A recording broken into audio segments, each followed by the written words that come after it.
Hey guys, tonight we are heading back to the 2nd century AD, to the misty, moody, and often miserable northern frontier of the Roman Empire. We're going to be a Roman legionary. But forget the gleaming armor and heroic charges you see in the movies. We're going to focus on the most important part of your day lunch. And let's be honest, stationed at Hadrian's Wall, the food is probably more likely to make you miserable than the locals are. Okay, maybe a slight exaggeration, but you certainly won't be writing home about the cuisine. So, before you get comfortable, take a moment to like the video and subscribe, but only if you genuinely enjoy what I do here. And while you're at it, drop me a comment and let me know what city you're listening from, and what time it is for you. I love seeing how far these stories travel. Now, dim the lights. Maybe turn on a fan for that soft background hum, and let's ease into tonight's journey together. The last leg of the journey is the worst. For weeks, you've been marching, your legion transferred from the warm, sun-drenched plains of Hispania to the edge of the known world Britannia. The paved roads of Gaul gave way to the packed earth tracks of this new province, and the air grew heavy with a dampness that feels like it soaks right through your woolen cloak and into your bones. Your standard issue leather sandals, the collegae, which were perfect for dusty southern roads, feel like a cruel joke in this perpetually wet landscape. They slap against the cold mud with every step, your toes numb. And then you see Hadrian's Wall. It isn't just a wall, it's a declaration, a massive stone and turf line drawn across the rolling green hills, separating the order of Rome from the mists of Caledonia. It cuts across the landscape like a scar of civilization.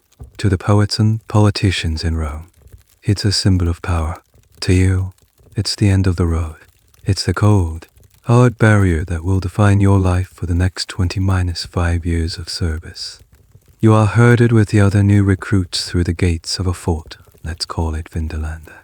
The air inside the tall wooden palisades is thick with a mixture of smells, the comforting scent of wood smoke from cook fires and bathhouses, the earthy smell of damp soil and timber, the animal tang of the cavalry stables, and something else, a sure, sour, vinegary smell you can't quite place yet. Men shout in a dozen different accents, from Syria to Germania, a testament to the vastness of the empire that has brought you all here to this desolate corner. You retire. Not just tired, but a deep, level exhaustion from the road.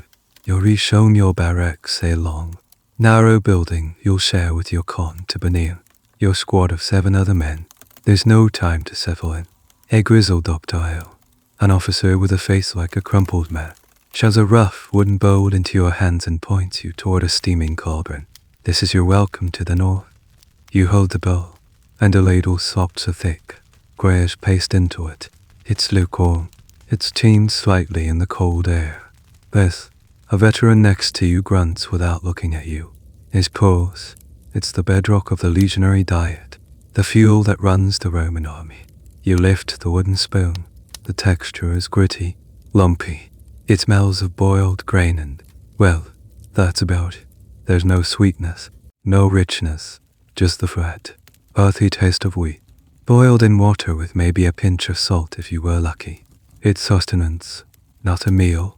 It's designed to fill your belly and give you the energy to march, to build, to fight, nothing more. You sit down, spoonful by spoonful. Some historians are still debating just how grim this daily porridge was.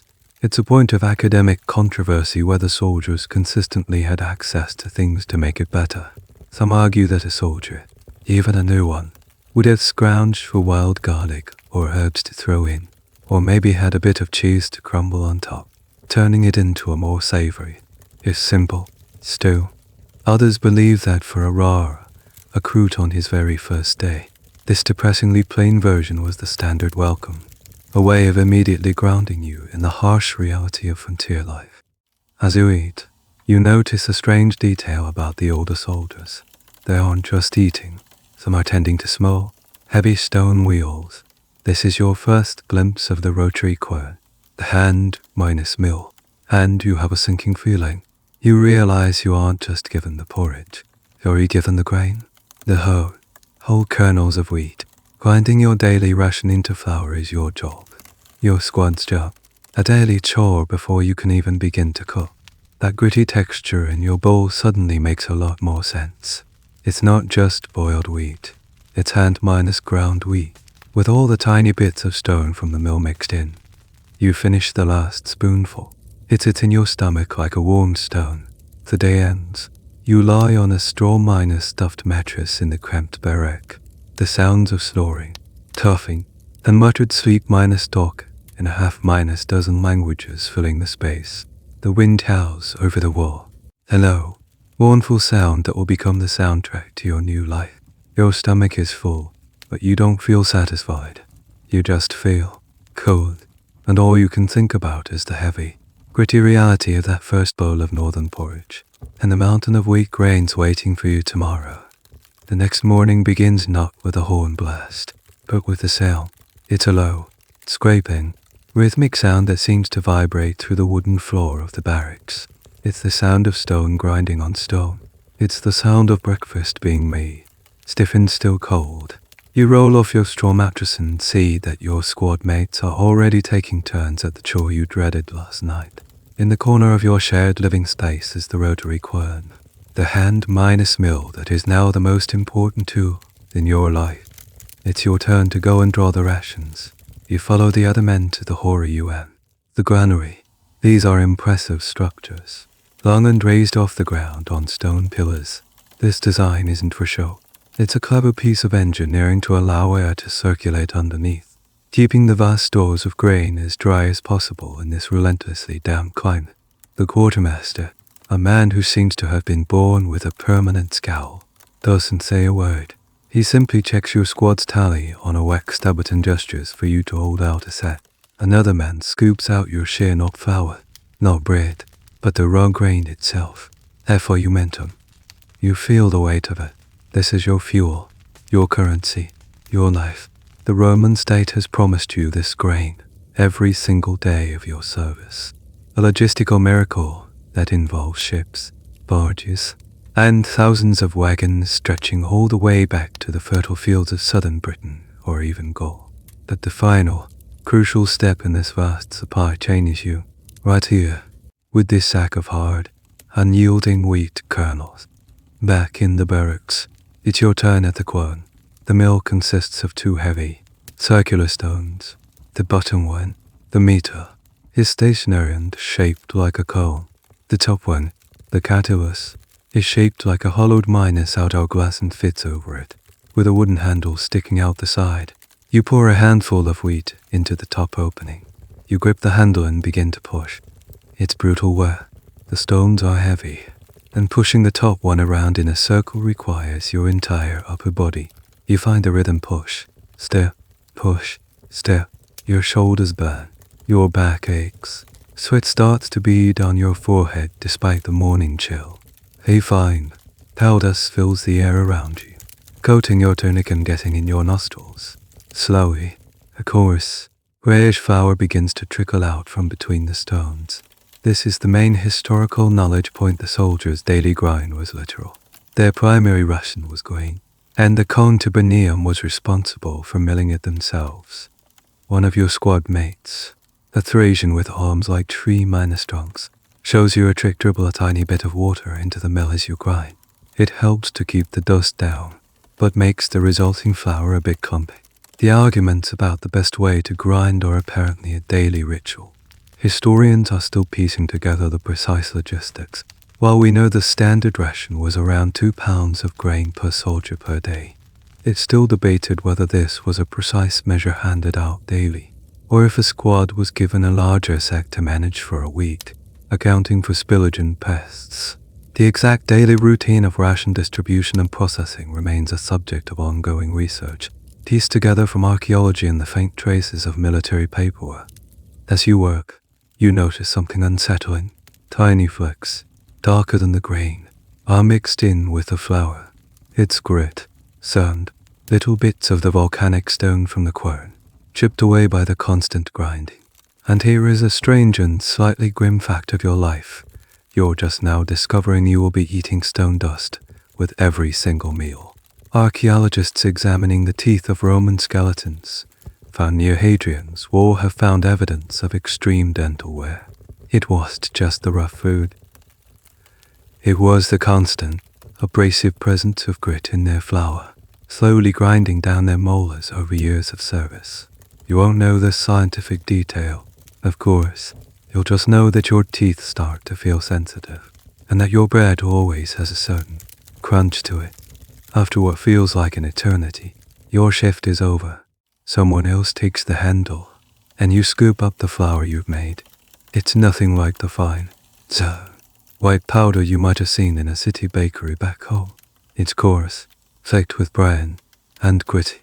You and your squad mates gather your collective morning's work into a large bowl. You have a choice. You can add water and make the same depressing pulls you had last night. Or you can try to make something that feels a little more like real food. Something you can carry with you on patrol. Something that will last. Your eyes turn to the communal oven at the end of the barrack block, and you know what you're remaking next. Your squad has a choice. You can take your pile of coarse, gritty flour, add water, and resign yourselves to another bowl of lumpy porridge. Or you can put in a little more effort for a bigger payoff. The consensus is clear. No one wants more pulls. Today, you will make bread, or at least, the Army-esque version of it. You carry your sack of flour towards the communal ovens at the end of the barrack block, an area bustling with activity. The furnace, the oven, is a large dome of clay and brick, glowing with a fierce internal heat that feels wonderful in the damp morning air. There's a constant chatter here as different squads wait their turn, trading gossip, complaints, and advice. You see men from all corners of the empire, all united by the simple act of making their daily bread. You add your flour to a large wooden trough, pour in some water from a bucket, and add the most important ingredient after the wheat itself, salt. A lot of it. The salt isn't just for flavor. It's a preservative, crucial for making food that needs to last. Then comes the kneading. Once again, it's a physical task. The dough is stiff and heavy, not light and dairy. There's no yeast, no leavening agent to make it rise. This is survival bread, not artisan bread. You and your squad mates take turns punching and folding the dense mass. Your knuckles white, until it finally has a semblance of smoothness. You shape the dough not into loaves, but into flat, round discs, about the size of your hand. They are dense, heavy, and utterly utilitarian. You scratch your squad mark onto them, a simple X or a chevron so you can identify them later. You slide them into the ovens, searing heat using a long wooden peel. The smell that fills the air is instantly comforting. It's the smell of baking bread, a universal scent of home and hearth, even here at the windswept edge of the world. After a while, you pull them out. They are golden minus brown, hard on the outside, and cooked through. You could, in theory, eat one now. It would be a tough, chewy, but satisfying flatbread. But the grizzled veteran from yesterday, the one who explained the porridge, shakes his head. You're not done, he grunts. That's just bread. It'll be moldy in 3 days. You're on, to troll tomorrow. You need soldier's bread. He takes one of your discs, cracks it into 4 rough chunks, and gestures for you to do the same with the rest. He explains that you leave these chunks in the oven, now cooling from its peak heat, to slowly bake a second time overnight. This is the secret to a legionary-esque lunch. This is the main historical point for today. The word for this is buxelatum, and its name comes from the process. In Latin, twice minus cooked is bis octus, a phrase that would, over centuries, evolve into the modern word biscuit. You are, quite literally, making biscuits. The next morning, you retrieve your rations. What you put in were chunks of bread. What you take out are rock minus hard, shrunken, brownish lumps. They feel more like pieces of fired clay than food. You tap one on the wooden table. It makes a sharp, solid crack. This is your food for the feel. You try to take a bite. It's a terrible mistake. Your teeth grate against the surface with a painful jolt, and you feel like you might crack a molar. It's completely, utterly impenetrable. One of your squad mates laughs and says you could probably kill a rabbit with one if you threw it hard enough. And that is the odd little fact of your new life. Your lunch could, in a pinch, serve as a projectile weapon. Of course, you are meant to eat it like this. The veteran, seeing your pained expression, with the weariness of someone who has seen this 1,000 times, he takes a piece of buckcella tune, drops it into his wooden cup, and pours an espresso within, reddish liquid. You watch as the biscuit stubbornly resists, then slowly, reluctantly, begins to absorb the fluid, swelling into a pulpy, unappetizing mush. He then scoops it out with his spoon and eats it. This raises a question that historians still debate today. Was this the only way to eat hardtack? Soaking it in water, broth, or, as you've just seen, wine, or were Roman soldiers, with jaws strengthened by a lifetime of coarse food, actually capable of gnawing on the dry biscuit? There's no definitive manual that says, always soak your buckcella tune.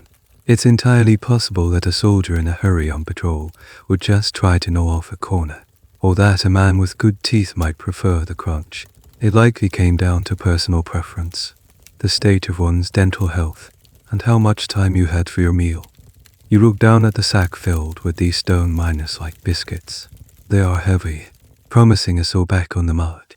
They are profoundly unappealing, but you also understand the brutal logic. They are dry, so they won't grow mold. They are hard, so they won't crumble into dust in your pan. They are packed with calories from the wheat. You now possess the perfect marching food, durable, long minus lasting, and completely devoid of any joy. It's not a meal, it's fuel, pure and simple. You stare at the rock minus hard lump of buckcella tomb in your hand, then at the mushy, unappetizing slurry in the veteran's cup. Your stomach rumbles, but your jaw aches in sympathy just thinking about trying to chew that biscuit dry. The old soldier, seeing your hesitation, lets out a gravelly sigh and pushes a small clay jug towards you. Go on, he mutters. Don't waste it. You tentatively pour some of the reddish liquid into your own cup. The smell hits you immediately. It's the sharp, sour, vinegary scent that permeates the entire floor. You've just been formally introduced to Posca. It's not really wine, not in the way a wealthy merchant in Rome would recognize. It's a mix of water and sour wine that's gone a step too far and is heading towards vinegar. It's cheap, it's readily available, and it's the legionary's best friend. You drop a chunk of your hardtack into the cup and watch it slowly begin to soften. After a few minutes, you scoop out the soggy mass. The taste is a revelation. The sharp acidity of the Posca cuts through the bland, gritty taste of the wheat, giving it a tangy, almost fruity note. It's not delicious, but it's interesting, and it's infinitely better than the porridge or the dry biscuit. This simple, sour drink is a cornerstone of your new diet. You learn quickly that its purpose is twofold. First, as you've just discovered, it's a food minus softener and a flavor minus enhancer. But more importantly, it's a health precaution. The water sources on the frontier can be unreliable. Adding a splash of this acidic wine minus vinegar mix helps to kill some of the bacteria, making the water safer to drink. It's a primitive form of purification, and a surprisingly effective one that keeps the legions healthier on the march. It also, you notice, gives you a slight feeling of warmth and alertness, a tiny boost of energy that's welcome in the relentless dump. But Posca alone can't make your food palatable day after day. You quickly learn that your happiness on this frontier will depend on a holy trinity of flavor. The second element is one you've already used: salt. Salt is more than just a seasoning here. It's a strategic resource. Your NCO is obsessive about checking the salt stores. You learn it's used to cure the occasional bits of meat the Legion acquires, to preserve hides, and, most importantly, to make the daily grain ration bearable. A popular little tidbit of knowledge that gets passed around, and it's true, is that the very word for your pay, salarum, is related to salt, a reminder of a time when soldiers were sometimes paid in this precious commodity. You don't get paid in salt anymore, but its value is hammered into you. A pinch in your porridge, a generous amount in your bread, though it's the taste of civilization. The third, and perhaps most cherished, element of your flavor kit is olive oil. This is the taste of home. Closing your eyes, You could almost remember the warm sun and the silvery minus green leaves of the olive groves in Hispania. Here, in Britannia, not a single olive tree grows.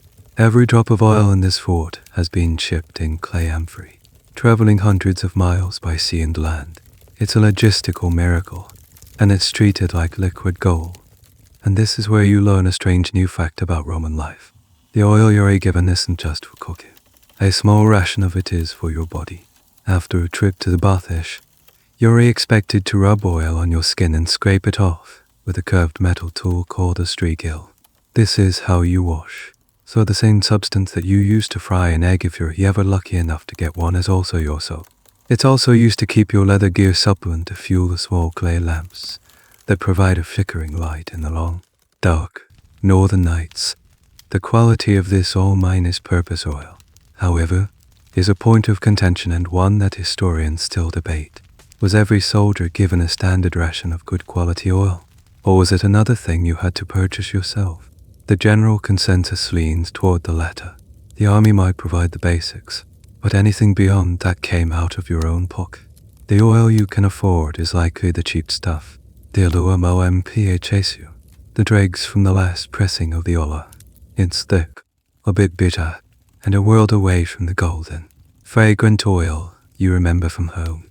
You might see your centurion using a clearer, finer oil, a reminder of the subtle hierarchies that exist even in the shared hardship of the frontier. So you stand there, contemplating your next meal.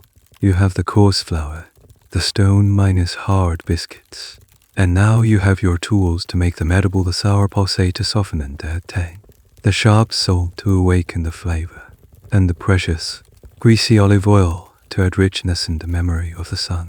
This is your arsenal of flavor, your defense against the culinary monotony of the war.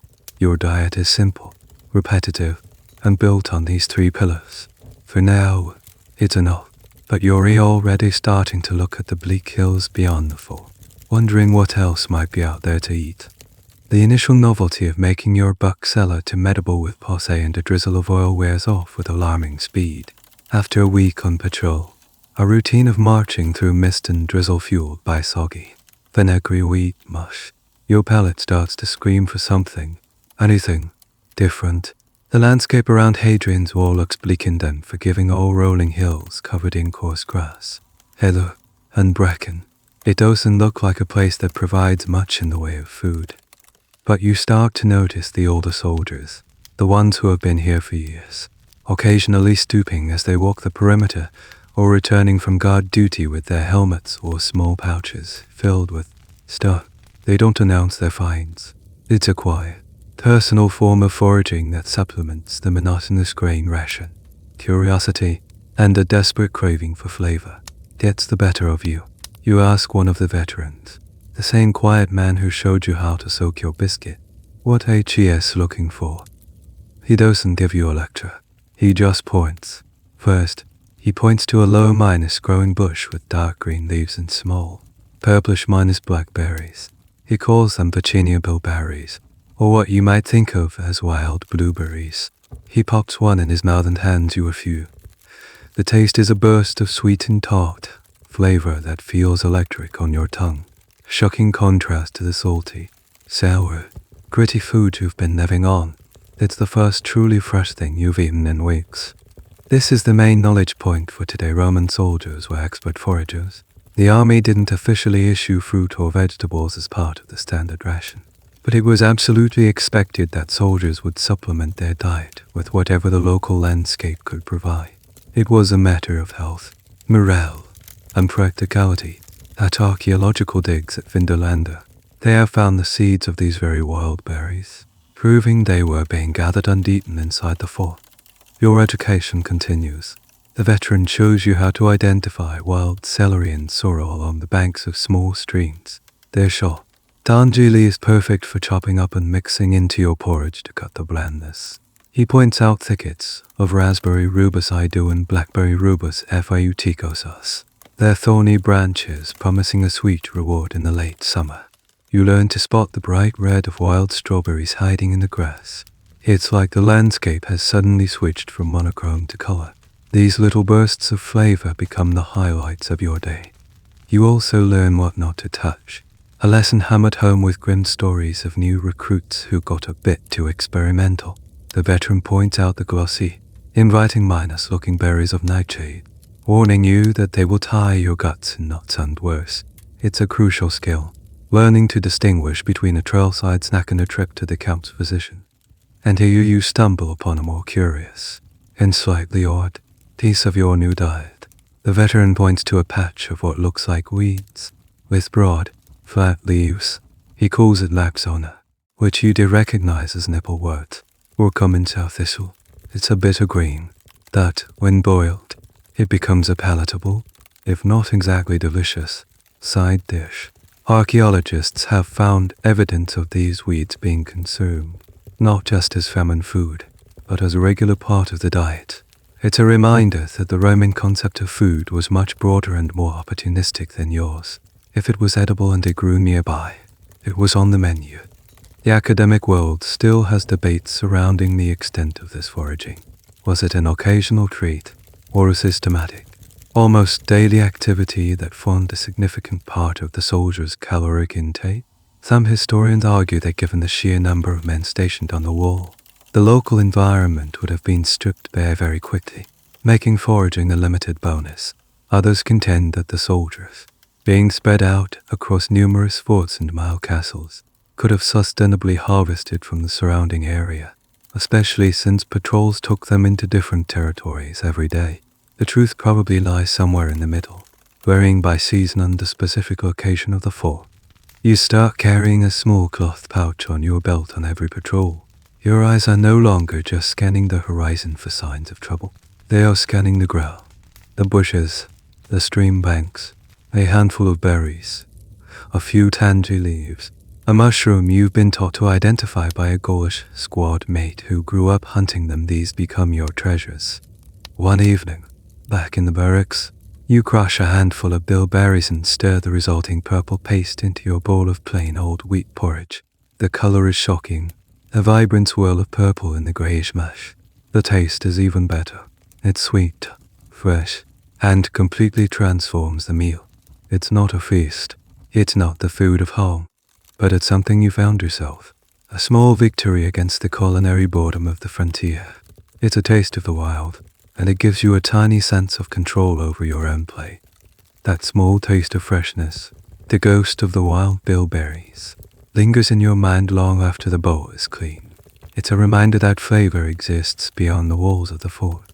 But personal foraging is a bonus, a little secret between you and the landscape. The main event of the evening, the dinner that will actually fill your stomach and prepare you for tomorrow's guard duty, is a group effort. As the northern twilight begins to settle, a different kind of activity picks up in the barracks. It's time to make dinner. You've already seen the massive communal ovens, the ferny, where you baked your rock-hard duck gelatin. They are still hot, radiating a welcome warmth, but they aren't the center of the action now. Their intense heat is best for baking, for turning flour and water into bread, for the daily stew, the simmering pot that forms the backbone of your evening meal. Things get more personal. You and your squad head to a designated cooking area, a space between the barrack buildings, sheltered from the wind. And this is where historians pull out their magnifying glasses and start to argue. The evidence is complex. Some barrack blocks at forts, like this, show clear signs of built miners and hearths, or small cooking pits for each contubernium. Others show none at all, suggesting all cooking was done in larger, centralized cookhouses. The reality you're reliving is likely a mix. The big ovens for the big jobs, and smaller, semi-minus official campfires for the daily grind. Here, a fire is already crackling, tended by one of your squad mates. This is where the most fundamental unit of the Roman army truly comes to life, your contubernium. These 7 men are your new family. You live with them in a space the size of a small bus. You march with them. You will fight alongside them. And right now, you cook with them. This communal cooking isn't just a chore. It's a cornerstone of unit cohesion. Everyone brings their portion to the figurative table. You pull out your share of flour. Another man has a handful of dried lentils he was issued. The Thracian, who seems to have a knack for getting the better rations, produces a small, wrinkled onion he traded from a cavalryman. You pull out your personal mess kit. It's a simple, elegant piece of military hardware called a patera. It's a shallow bronze pen with a long, fair handle, often beautifully decorated. This is your plate, your frying pan, and, in a pinch, your shaving basin. You also have your bronze cup and a spoon. Every man has one. It's your property, your connection to every meal. This personal kit is one of those neat little details of a soldier's life while the food was communal. The act of eating it was personal. One man gets to work chopping the precious onion. Its sharp scent a welcome perfume in the smoky air. Another starts mixing your flour with water and salt, leading a small, doughy flatbread to be cooked on a hot stone at the edge of the fire. You are tasked with preparing the main event. You place a larger earthenware pot over the flames and pour in some water. In go the lentils, the chopped onion, and a generous pinch of salt. You might add some of the wild sorrel you gathered earlier. Its lemony tang a welcome addition. The man next to you, a quiet recruit from Syria, pulls out a small cloth pouch. He opens it, and a powerful, fragrant aroma wafts out. Garlic, just one dried clove, but it's a treasure. He carefully shaves off a few thin slices and drops them into the pot. The stew immediately smells richer, more complex. This is the social economy of the cooking fire. Everyone contributes what they can. A bit of foraged grain from you, a traded onion from another, a hoarded clove of garlic from a third. Together, you can create something far better than what any of you could make alone. As the stew bubbles, the chatter around the fire is a low hum. Men share stories from home, complain about the NCOS, and debate the best way to keep their leather sandals from rotting in the damp. It's a moment of decompression, a bubble of warmth and community in the cold, disciplined world of the Legion. You see another squad nearby. They somehow acquired a small chunk of cured bacon. The smell of it sizzling in a pan is intoxicating and makes your simple lentils to feel suddenly inadequate. Food is status, even here. Finally, it's ready. The flatbreads are cooked, slightly charred and wonderfully chewy. The stew is ladled out into each man's patera. You sit on a low stool, the bronze of the pan warm in your hands. You dip a piece of bread into the thick, savory lentil mixture. The combination of flavors the earthy lentils, the sweet onion, the sharp garlic, the tangy sorrel is deeply satisfying. It's still simple food, peasant food, but it's hot, it's nourishing, and you made it together. As you eat, surrounded by the flickering firelight, the low murmur of your comrades, you feel a sense of belonging that the grim porridge of your first day could never provide. The shared meal is what truly makes you part of the squad. The warmth of the communals too fades faster than the firelight. Back in your designated sliver of the barracks, the cold seeps back in. The routine is a heavy cloak weight. Grind grain, train, patrol, eat, sleep. The days blur into a rhythm of duty, marked only by the changing shifts of the guards on the wall and the ever-minus present dampness that clings to your woolen tunic. The world shrinks to the size of the fort. The taste of your next meal predictable before you even cook it. Then, one afternoon, something shatters the monotony. A supply convoy has arrived, not just the usual wagons of grain and barrels of salt pork, but a smaller, faster guard, dustier than the rest. It's the unofficial mail service. An officer from the quartermaster's office comes through the barracks, calling out names. It's mostly for the centurions and the Optios. But then, unbelievably, he shouts your name. A small wooden crate is thrust into your hands. It's not heavy, but it feels dense with importance. Tied to it with a piece of twine is a small, thin wooden tag. At it, you must pick this, with your name and legion scrawled on it in faded ink. You run your thumb over the writing. It's your father's hand. The journey this small box has taken is staggering to comprehend. It has likely traveled on a merchant ship from a port in Hispania, crossed the churning channel, and then jolted its way up the long roads of Britannia, passed from one trusted courier to the next. Use it on the edge of your bunk. The chatter of the barracks, fading into a low hum. Your squad mates watch you. not with jealousy, but with a quiet, shared curiosity. A package from home is a public event. You carefully pry open the lid. It's packed tightly with straw and sawdust to protect the contents. The first thing you pull out is a small, sealed earthenware jar. You work the wax plug free, and the smell that hits you is so powerful, so evocative. It's like a physical blow. It's the scent of the Mediterranean sun, salty, wet, and deeply familiar. Inside are dozens of small, wrinkled, black collards, glistening in brine. Next, wrapped in a piece of clean linen, is a handful of dried figs. They are sticky and sweet, a concentrated burst of sugar that you haven't tasted in what feels like a lifetime. And tucked in the corner is a small cloth pouch.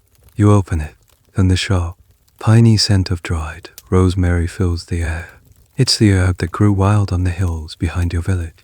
Your mother used to hang it in the kitchen to dry. This is a key part of your frontier life, one confirmed by archaeology. The famous Vindolanda tablets, thin slices of wood used for letters, are filled with these kinds of personal details. They contain shopping lists, letters begging for warmer socks and underwear, and updates on family news. These fragile documents are proof that even at the very edge of the empire, these vital lifelines to home existed, connecting a lonely soldier to the world he left behind. Of course, getting a package at all makes you one of the lucky ones. This is a point of debate for modern historians.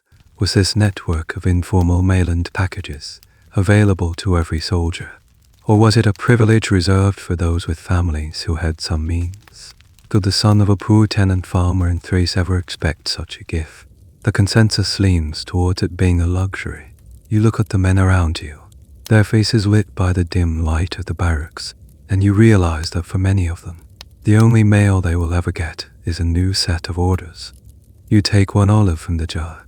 You put it in your mouth. The intense burst of flavor is overwhelming. It's salty from the brine, rich and fatty from the fruit itself. It tastes of sunshine and dust and home. It's 1,000 miles away from the bland porridge and sour wine of your daily life. A man from your squad, a Gaul who has been here for 10 years, watches you with a sad smile. He hasn't had a package in 8 of them. You don't hoard your treasure. That isn't the way of the contemporanean. You hold out the jar of olives. Each of the 7 other men takes one, almost reverently. They eat them slowly. For a moment, there is silence in your corner of the barracks. Each man is lost in his own thoughts, transported by the taste to a warmer place. You have shared more than just an olive. You've shared a memory of the sun. It's a tiny, edible piece of a world that suddenly feels impossibly far away. You carefully seal the jar and put your treasures away. The meal to come will still be boiled lentils and gritty bread, but tonight, it will taste a little different, seasoned with the ghost of a flavor from home. The glow from your Spanish olives lasts for a day or 2. A secret warmth you carry inside you.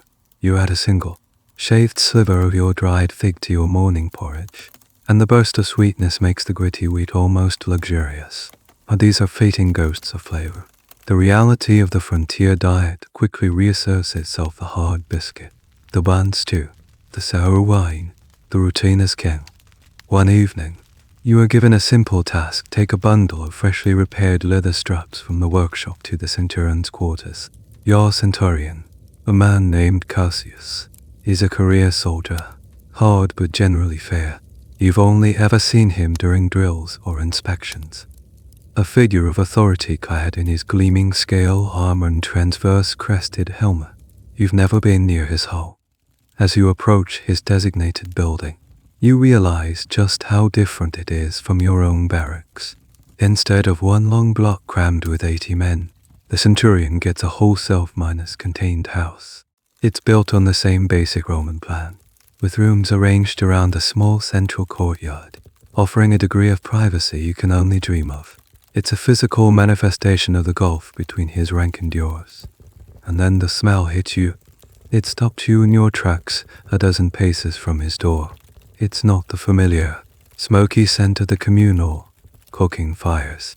It's not the smell of boiling lentils or baking bread. This is the rich, complex, and utterly intoxicating aroma of roasting meat. There are the notes in it to the sharp, piney scent of herbs, rosemary, perhaps, like the kind from your package, and the unmistakable fragrance of garlic sizzling in fat. Your mouth instantly floods with saliva. It is a primal, involuntary reaction to a smell that promises fat, protein, and flavor on a level you have not encountered since you left home. This is the central, unwritten rule of military life. On the wall, food is stratified by rank.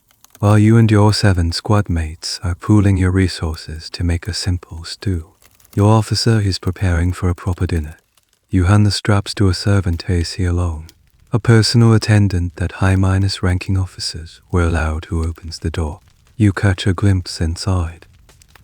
You see a proper table, not just a stool and a lap-minus-held pan.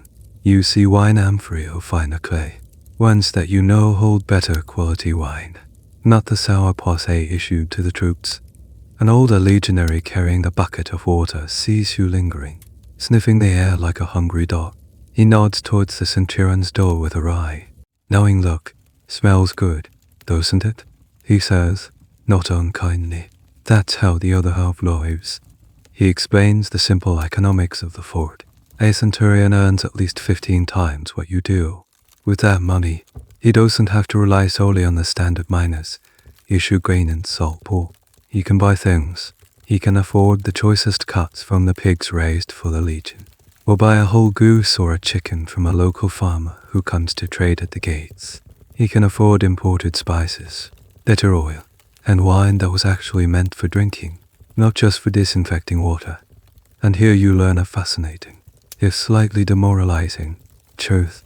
Archaeologists digging through the rubbish pits middens at forts like this one have found concrete proof of this dietary divide. The pits behind the common barracks are filled with the bones of cattle and sheep, along with vast amounts of grain chaff. The rubbish heaps behind the officers' quarters, however, tell a different story. They contain the bones of suckling pigs, chickens, geese, and even game birds like black grouse. They find the shells of oysters and mussels. The Boresi transported live in barrels of seawater from the coast. They find the stones of imported dates and olives, and pottery shards from expensive Spanish gall and fermented fish sauce amphorae. Your officer is eating from a completely different menu. The academic question that still floats around is how absolute this divide was. Was an officer's fine meal always a private affair, a way of reinforcing his superior status? Or did a generous centurion occasionally share a taste of his good fortune with his men? Some historians argue that on major holidays like the Saturnalia, when social roles were famously reversed, an officer might provide a feast for his century as a show of patronage and to build morale. Others believed the daily reality was one of strict separation, that the good food was a perk of rank and a private pleasure, rarely if ever shared with the lower echelons. You walk away from the centurion's house, the scent of roasting pork still clinging to the air. It's not just hunger you feel, but a profound understanding of your place in the world. The Roman army isn't a brotherhood of equals. It's a finely tuned machine of hierarchy, and that hierarchy is visible in the armor a man wears, the house he lives in, and most powerfully of all, in the food he eats. Back in your barracks, the smell is gone, replaced by the familiar sense of damp wool and old leather. You know it's for dinner. It's not roasted pork with rosemary. The tantalizing aroma of your centurion's dinner serves as a powerful motivator. It's clear that, if you want to eat better, you can't just rely on the standard issue rations or the luck of a package from home. Foraging for berries is a nice distraction, but it won't fill your belly. You need something more substantial. The answer, you soon learn, lies just outside the fort's main gate. Adjacent to most major forts along the wall, a sprawling, chaotic settlement has sprung up. It's called a Vicus, and it's a bustling town populated by a motley collection of people who are not part of the military but whose lives depend on it. Here you'll find merchants, artisans, laundry workers, tavern keepers, and the families of soldiers who have settled nearby.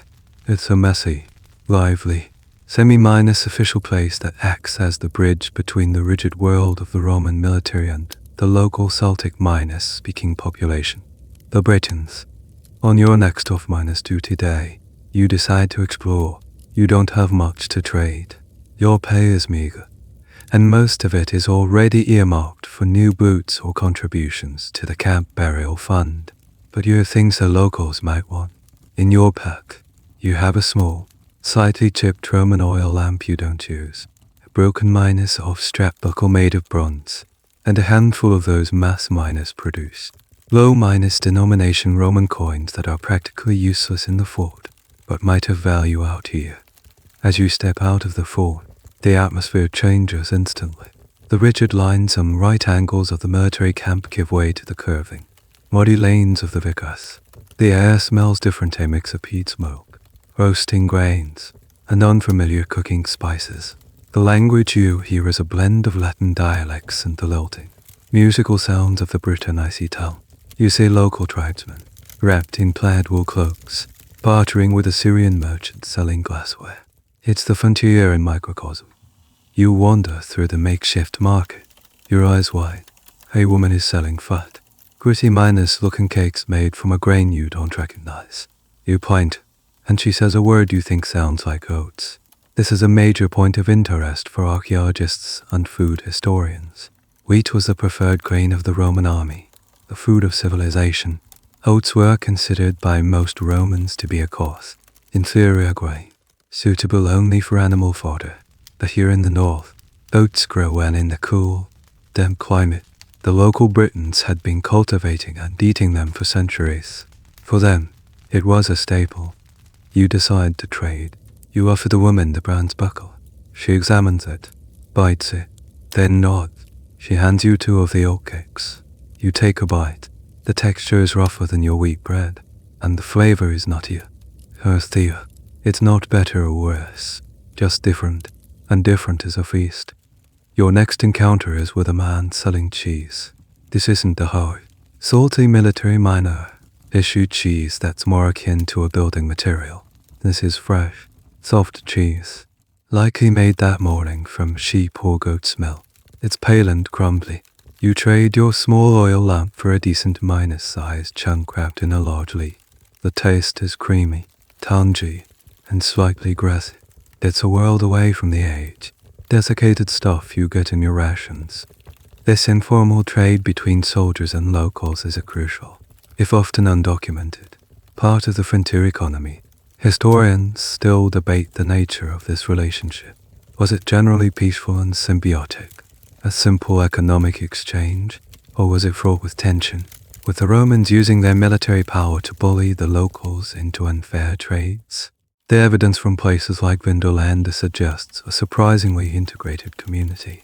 Letters mention locals as Brit, uncoolious, slightly derogatory little Brits, but also detail business dealings, friendships, and even marriages.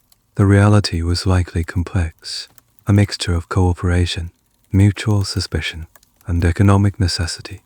As you head back towards the fort, you pass a tavern, the door open. The smell wafting out is of beer Trevicia, a far cry from yours Posca. This is a thick, malty ale brewed from local barley, another local specialty you're now intensely curious to try. This is another strange fact of your life. Here the Romans were primarily wind drinkers, and, like with oats, they often looked down on beer as a barbarian's drink. But here in Britannia, it was the beverage of choice, and letters from the fort show soldiers quickly adapting, writing home to request that more beer be sent to their mess. You return to your barracks, your small sack feeling heavy with treasure. You have your oatcakes and your soft cheese. That night, your squad doesn't make the usual lentil stew. Instead, you crumble the fresh cheese over pieces of your hardtack, letting the fats and moisture soften the biscuit. You eat it with the nutty oatcakes on the side.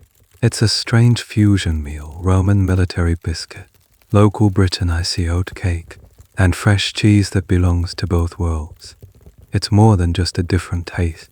It's a connection to the place you're in. For the first time, you've eaten the food of the land, not just the food that was shipped to it. You look out over the wall, into the misty hills. They seem a little less alien now. The taste of that fresh Britain, icy cheese, and the novelty of the oatcakes linger in your memory. A brief culinary vacation from the relentless grind of military rations. But as pleasant as these trades are, They are occasional luxuries. What your body, conditioned by months of marching and hard labor, truly craves is meat. Proper, substantial meat. The standard military diet is overwhelmingly vegetarian, not by philosophy, but by logistics. Grain is easy to store and transport. Live animals are not. But that doesn't mean meat is entirely absent from your life. It's just rare, reserved for special occasions, and acquiring it is an event in itself. Your first real taste of it doesn't come from a butcher or a trader, but from the gods. One afternoon, your entire century is assembled in a ceremonial courtyard near the fort's headquarters. An altar stands in the center, and your centurion, Cassius, is dressed in his finest parade armor. He is to lead a sacrifice to Jupiter Optimus Maximus, a ritual to ensure the gods' continued favor for the legion and the emperor. A young, healthy bull, its horns gilded and decorated with ribbons, is led to the altar. An attendant strikes the animal with a ceremonial hammer, and its throat is cut.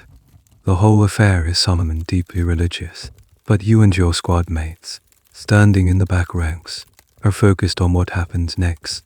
After the priests have read the entrails for omens and the choicest parts of the animal have been burned as an offering to the god, the rest of the carcass is butchered, and this, historically, was one of the primary ways a common soldier got to eat high-quality fresh meat. The gods got the smoke, the soldiers got the steak. A few hours later, the smell of roasting beef fills the entire fort, a scent far more powerful and widespread than the one from the centurion's private kitchen. Each contubernium is issued a generous portion of the consecrated meat. The excitement in the barracks is palpable. The mood is festive, celebratory. You and your squad mates don't just toss your share in as to pot. This is an occasion to be savored. You carefully spear the chunks of beef onto a sharpened stick, a makeshift spit, and roast them slowly over the embers of your fire. The sizzle of the fat dripping into the flames is the most beautiful sound you've heard in months. The taste is divine. It's rich, smoky, slightly bloody, and packed with an energy that makes your grain-based diet feel like eating dust. For one evening, you feast. Another way meat enters your life is through hunting. This is a more debated topic among historians. Was hunting a sanctioned, organized activity for soldiers to supplement their food supply? Or was it an illicit pastime, a form of poaching on what was technically the emperor's land? The evidence suggests it might have been both. While large-scale hunting parties might have been organized by officers to procure game for their own tables, a common soldier sneaking off to set a snare was likely breaking the rules. However, finds from Roman forts include the bones of wild boar, red deer, and roe deer, proving that game was definitely being eaten. You learned this firsthand from the Thracian in your squad. He grew up in the forests and seems to have an innate talent for it. One day, returning from a long patrol, he quietly reveals to plump hares he managed to catch in a snare. It's a risky prize. If caught, you do face a flogging, but the reward is worth the risk. That night, your squad enjoys a secret, savory stew. The rich game flavor a wild and forbidden taste. It's a small act of rebellion that fills your belly and bonds you closer together. Then there is the official, less glamorous meat. From time to time, the quartermaster issues rations of lard-cured pork, essentially bacon or salt pork. This is the marching meat, the protein that can be preserved and transported. It is incredibly salty, more salt than meat sometimes, and often tough and stringy. Its main purpose isn't to be eaten in slices, but to be added to stews and porridge, where it dissolves and lends its salty, fatty flavor to the whole dish. You learn to boil it first to draw out some of the overwhelming saltness. Finding a sliver of actual meat from the bacon in your stew is a small, greasy victory. It's not a feast like the sacrificial beef, but it's a welcome change from lentils. So you learn the 3 tiers of meat on the frontier. There is the sacred, celebratory meat from the gods, a rare and joyous occasion. There is the wild, illicit meat from the hunt, a risky and flavorful secret. And there is the salty, mundane meat from the state, a utilitarian flavor enhancer. Each one offers a different taste of life on the wall, a reminder that your existence isn't just an endless landscape of grain, but one punctuated by precious, savory moments of protein. The feast of sacrificial beef is a warm, distant memory. The thrill of the illicit hare stew has faded. You are back to the daily reality of your diet. And at its very center is the liquid that makes it all possible, Posca. You've been drinking it since your first day. But only now, months into your service, do you begin to truly appreciate its subtle, pervasive importance in your life. It's a constant presence. A large barrel of it sits in the corner of your barracks, and it's one of your duties to make sure it's never empty. Making it is simple. You take a measure of the cheap, sour wine issued by the quartermaster, the kind of acidic stuff that would make a nobleman in Rome shudder, and you dilute it heavily with water. Sometimes, if you're feeling fancy, you might add a crushed herb like coriander or a spoonful of honey to take the edge off, creating a concoction some writers call laurier. But most days, it's just a straightforward, unadorned mix. You drink it with every meal. In the morning, you use it to soften your buckseller to mint or sour. Tanjumov. At midday, on patrol, you sip it from your water skin. It's surprisingly refreshing, more so than plain water. The sharp, vinegary taste cuts through the dust in your throat and seems to jolt you away, clearing the fog of fatigue from your mind. In the evening, it's the base for your cooking. A splash into the lentil stew to add a bit of acidic brightness. This beverage is the quintessential drink of the Roman soldier, a fact attested to by countless ancient sources when a crucifixion is described in the Gospels. It is a Roman soldier who offers Jesus a sponge soaked in sour wine, Posca. It was so deeply associated with military life that the term Pors, a minus drinker, was practically slang for soldier. It was the Gatorade of its day, a hydrating, calorie minus providing, and allegedly health minus boosting drink for the masses on the move. Its health benefits are more than just an old wives' tale. This is where you encounter a fascinating bit of ancient practical science. While you wouldn't know the germ theory of disease, your officers understand one thing very clearly: soldiers who drink Posca are less likely to get sick with stomach ailments than those who drink plain water from questionable sources. The acetic acid from the wine minus vinegar acts as a mild antiseptic, killing or suppressing harmful bacteria like E. coli and those that cause dysentery, the scourge of any army camp. Your daily cup of sour wine is a form of preventative medicine, a shield against the invisible enemies that lurk in the water. But the precise nature of Posca is still a subject of scholarly debate. What was the exact ratio of wine to water? How sour was it? Really, some historians believe it was little more than flavored water, with just enough wine to kill the microbes. Others suggest it was a more potent, wine minus heavy drink that provided a mild buzz and a significant morale boost throughout the day. The truth likely vary. A soldier on a long, hot march might drink a heavily diluted version for hydration, while back in the relative comfort of the fort, he might mix it a bit stronger to relax at the end of the day. You also discover that Posca has uses beyond drinking. It's a versatile cleaning agent. You use a rag dipped in it to wipe down your bronze musket, the acid cutting through the grease. You even use it to clean a minor cut on your hand, the sharp sting weirdly reassuring, as if it's scouring the wound clean. One day, you see a new recruit, fresh off the boat from Italy, turn his nose up at his first cup. He complains that it tastes like vinegar, asking for plain water instead. The veteran from your squad just shakes his head. "You'll learn," he says, and the recruit does. After a nasty bout of stomach cramps that leaves him weak for 2 days, he starts drinking his Posca ration as religiously as everyone else. You begin to associate the sour taste with safety, with routine, with life in the legion. It's the flavor of the frontier. Wine from home is a sweet, distant memory of celebrations and family. Beer from the Vicus is a thick, cloudy treat for a day off. But Posca is your daily fuel. It's the taste of survival. You take another sip from your water skin, the familiar sour tang spreading across your tongue. It's not delicious, but it's yours. It's the taste of being a Roman soldier. Beyond the ever-minus present sour tang of Posca, there is another flavor that defines your rations.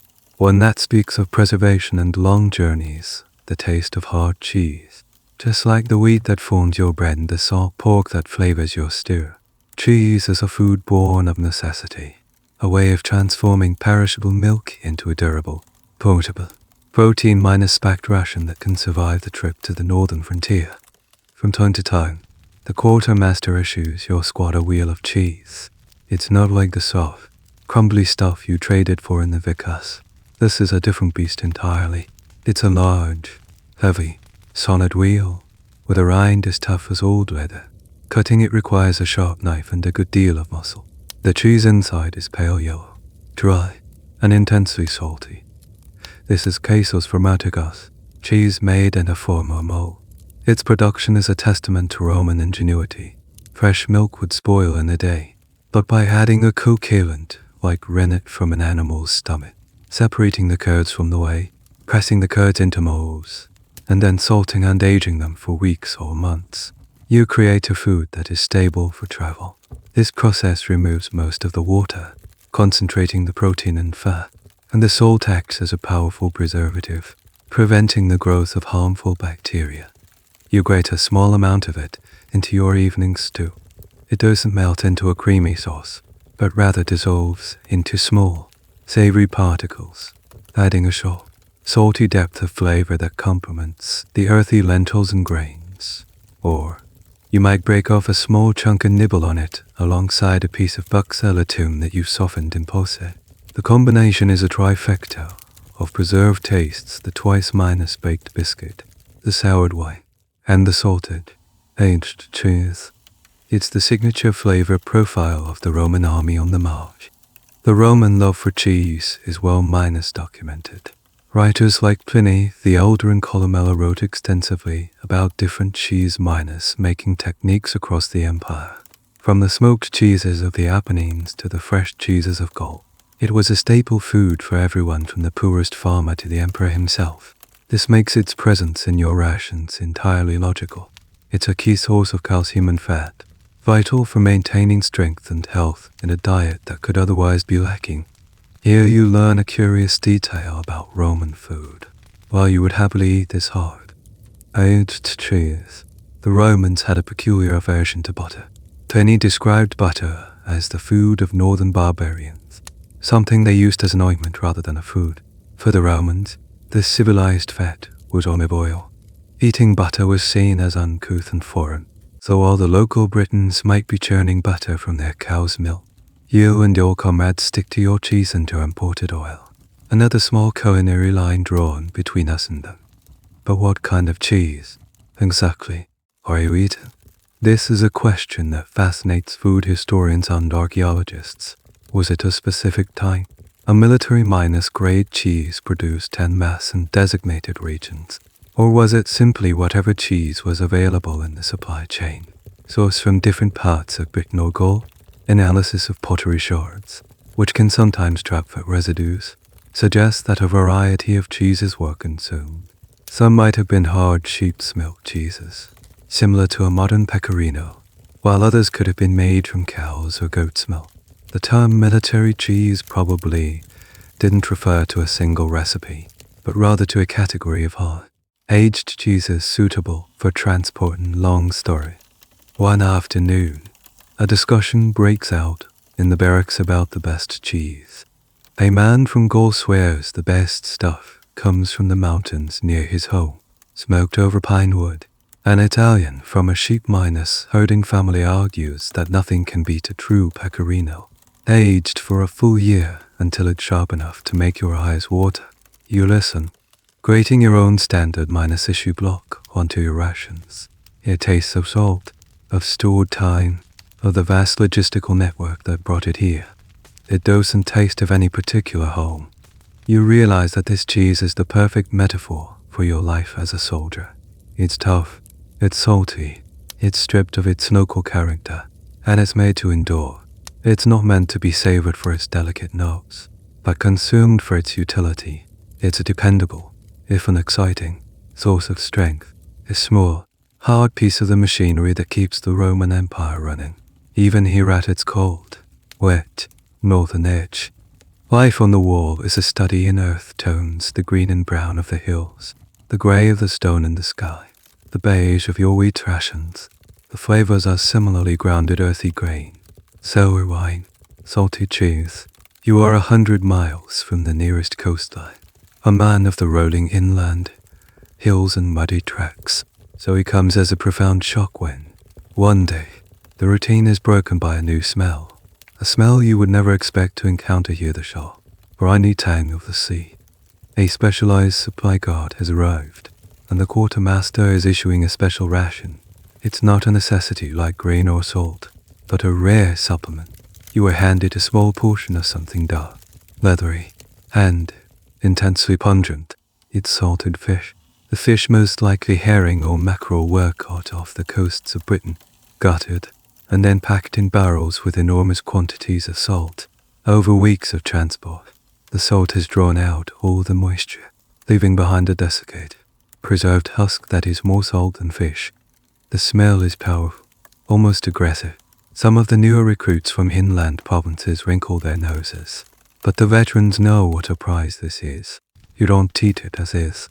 Your squad leader shows you how to soak the pieces in fresh water for hours, changing the water several times to leach out the overwhelming saltness. Even after this treatment, it remains incredibly salty. That night, you flake a tiny amount of the rehydrated fish into your communal's depot. The effect is magical. It dissolves into the bubbling mixture, and the entire character of the meal changes. The fish introduces a powerful new flavor dimension, a deep, savory, umami taste that makes the simple lentil and vegetables to taste complex and deeply satisfying. It's a flavor amplifier. A little goes a long way. This is your introduction to the taste of the Roman Sea, delivered to your landlocked foe. Even more surprising is the occasional arrival of oysters. This seems almost impossible. How could a fresh, perishable shellfish make it all the way here? The answer lies in Roman logistical genius. Oysters were harvested from coastal beds in the south of Britain, packed carefully in barrels of cold seawater, and rushed north by relay wagons. It was an expensive, labor-intensive process, meaning this was not a common soldier's daily snack. This was a delicacy, most often destined for the commander's table. But sometimes, a surplus shipment or a special occasion meant that even the regular troops got a taste. You watch as a barrel is opened. Inside, nestled in seaweed, are the rough, grey shells. You're handed one. You don't know what to do with it. A veteran from the coast of Gaul asks and shows you how to use your knife to pry the shell open, revealing the slit, greyish flesh inside. He sprinkles it with a little parsley and swallows it whole. You follow his lead. The texture is strange, soft and slippery, but the taste is incredible, a burst of clean, cold, salt water. It's like swallowing a mouthful of the ocean. It's the freshest thing you've ever eaten. The evidence for this astonishing trade is found in the rubbish pits of Hadrian's wall. Archaeologists have unearthed massive quantities of oyster shells, along with the bones of sea fish and cockles, in 40 miles from the sea. This proves that the Roman supply chain wasn't just about survival staples. It was also capable of delivering luxury and variety. This is also where you might encounter the most infamous of Roman condiments, garum, or fish sauce. While the highest quality stuff was reserved for the rich, cheaper versions were available. It's a thin, brownish liquid made from fermenting small fish like anchovies with salt for months.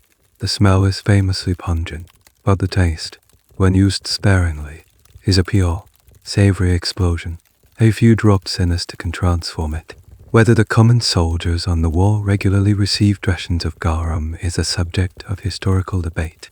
Some evidence suggests it was present, perhaps as part of the centurion's purchased supplies which might occasionally trickle down. Others believe its transport was too costly and it remained a luxury item. You realize that your diet is a map of the Roman world. The wheat comes from the fertile fields of the south, the olives and wine whisper of the Mediterranean. And now, the salt fish and oysters speak of the cold seas that surround this island province. It's a testament to the power of the empire that it can bring the taste of the ocean to a soldier standing guard in the middle of a windswept moor. You may be stuck in one place, but your plate travels the world. Tonight, your simples has a new depth, a savory secret from a sea you have never seen.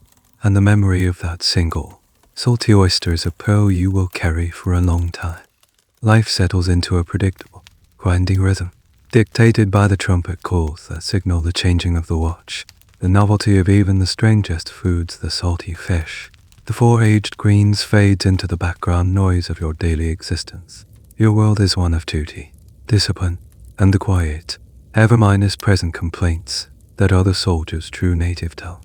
You complain about the damp, the cold, the mind minus numbing boredom of guard duty. And most of all, you complain about the food. It's not open rebellion. It's a low, constant grumble. The porridge is too lumpy. The biscuits are hard enough to break a tooth. The salt pork is more salt than pork. This complaining is a form of camaraderie, a shared language of hardship that bonds you with your squad mates. You think these words, these daily frustrations, simply disappear into the misty air. You have no idea that nearly 2,000 years in the future, people will be reading your mail. One day, you are given a task by your optial. A request for supplies needs to be sent to the quartermaster at the main depot, and it needs to be written down. You are one of the few men in your squad who can read and write with some proficiency, a skill you learned as a boy in Hispania. You are sent to the small administrative office, the Taberalum, to draft the request. Here, you are introduced to the primary form of paperwork on the frontier, the Vindolanda tablet. It's not a heavy clay tablet or an expensive roll of papyrus. It's a thin, postcard-sized slice of wood, usually birch or alder. The wood is scored down the middle so it can be folded, and the message is written in black, carbon-basting. It's the Roman equivalent of a memo pad. You sit at a small wooden desk, dip a sharpened reed pen into the pot of ink, and begin to write.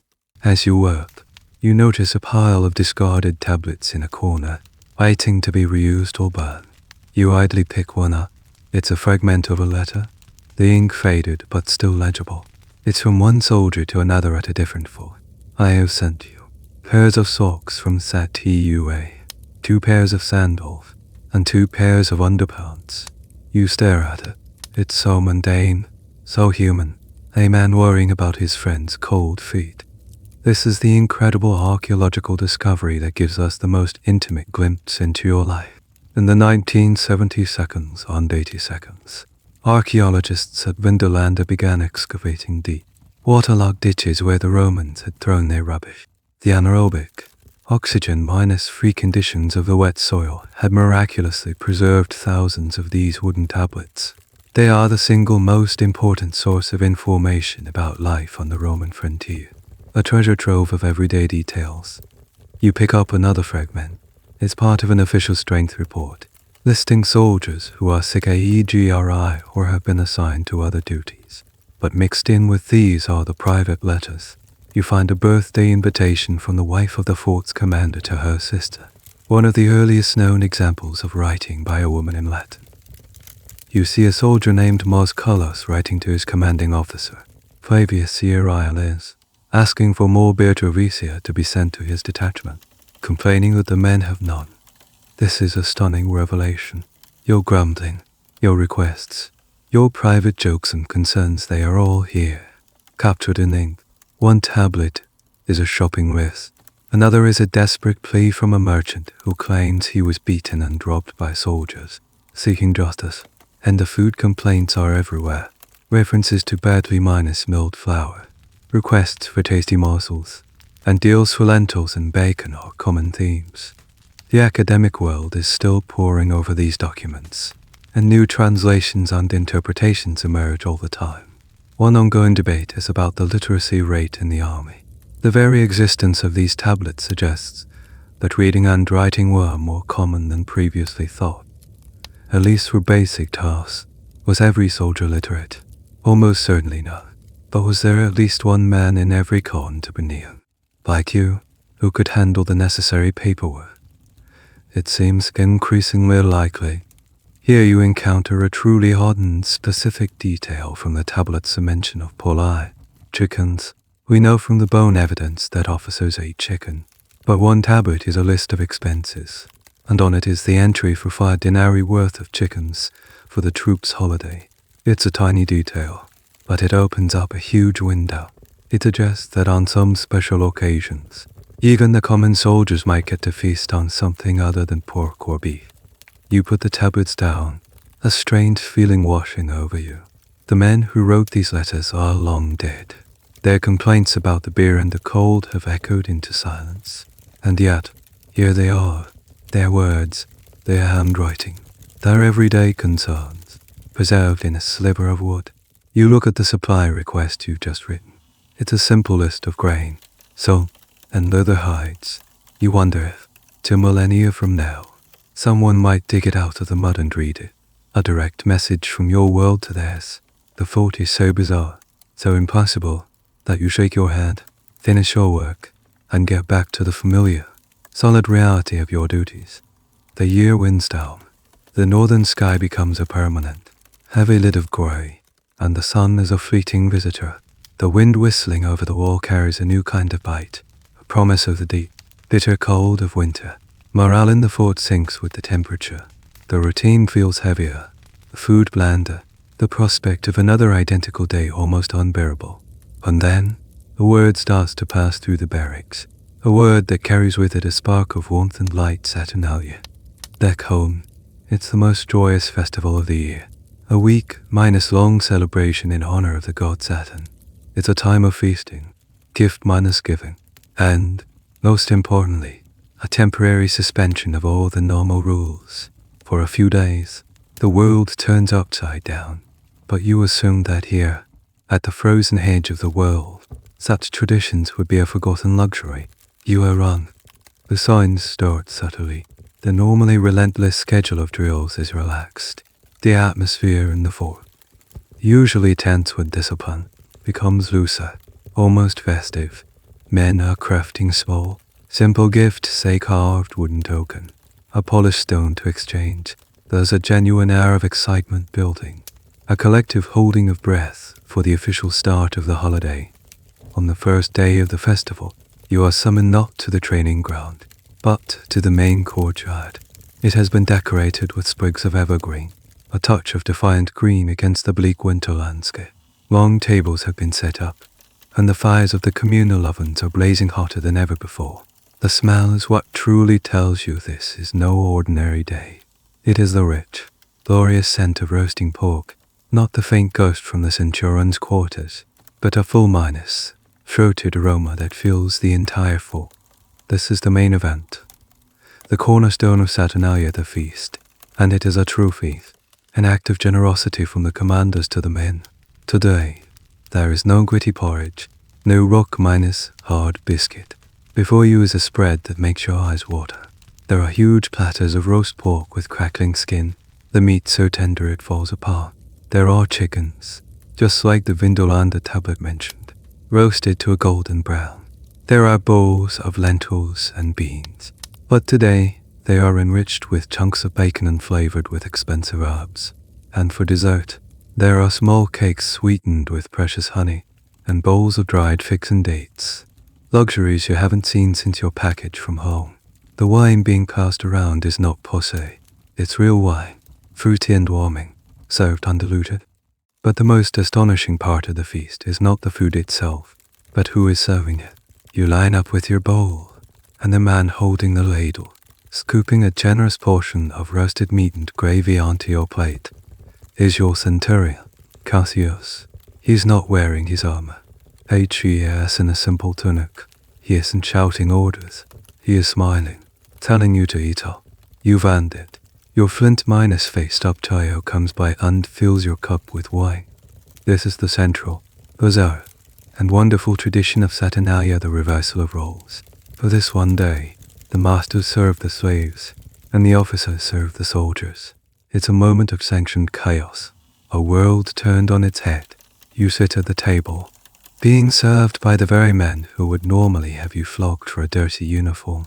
It feels thrilling and deeply strange, a scene from a dream. Yet, as you savor a piece of honey cake that melts in your mouth, you can't help but notice the subtle reality beneath the festive veneer. This is the subject of endless fascination for historians. Was this role minus reversal a genuine expression of equality? A day when the common soldier was truly king? Or was it a carefully controlled psychological release valve? A way for the command structure to let the men blow off steam before screwing the lid of discipline back on? As Cassius refills your cup, you see the hard -1 authority in his eyes hasn't vanished. He's playing a role, and so are you. You know that tomorrow, or the day after, you will be the centurion again, and you will be the legionary, and the hierarchy will be as rigid and unyielding as the stones in the wall. It's a temporary illusion of freedom, not a permanent change. But in this moment, the illusion is enough. You eat until you are full to bursting. You drink the good wine and laugh with your squad mates. The gap between you and the man from Gaul and the quiet Syrian next to you shrinks to nothing. You are all just soldiers, enjoying a rare moment of peace and abundance for one golden afternoon. The cold, the damp, and the endless duty are forgotten, banished by the warmth of the fire, the richness of the food, and the impossible sight of your officer pouring you another drink. The warm afterglow of the Saturnalia feast fades all too quickly, like a fire sinking into embers. The world snaps back to its normal state of rigid discipline and routine. The memory of roast pork and honey cakes becomes a bittersweet legend, something to be talked about in the long, dark evenings. You are back to your standard rations, and the gritty reality of your daily wheat porridge feels even more depressing than before. It's during this post-festival slump that you receive a new, and initially unwelcome, duty. You and a few others from your century are assigned to hortus duty. Your heart sinks. It sounds like manual labor, and you've had enough of digging ditches and hauling stones. You are marched to a sheltered area within the fort's walls, a patch of land tucked away behind the granaries, where it's protected from the worst of the northern wind. You expect to see a muddy, fallow plot. Instead, you are surprised to find a small, meticulously organized garden. It's not a field of wheat or barley. The big crops are grown on larger plots of land outside the fort that are managed by dedicated farming teams. This is something different. This is a small, specialized kitchen garden. The hortus. Your task, under the supervision of an older soldier who seems to be the designated gardener, is to tend to these crops. You are given a spade and told to turn over the soil in a fallow bed, mixing in compost from the camp's middens. The work is surprisingly peaceful. It's quiet here, away from the noise of the training grounds, the smells of damp earth and growing things. As you work, you begin to see what's actually growing here. This is the Legion's secret weapon against blandness and sickness.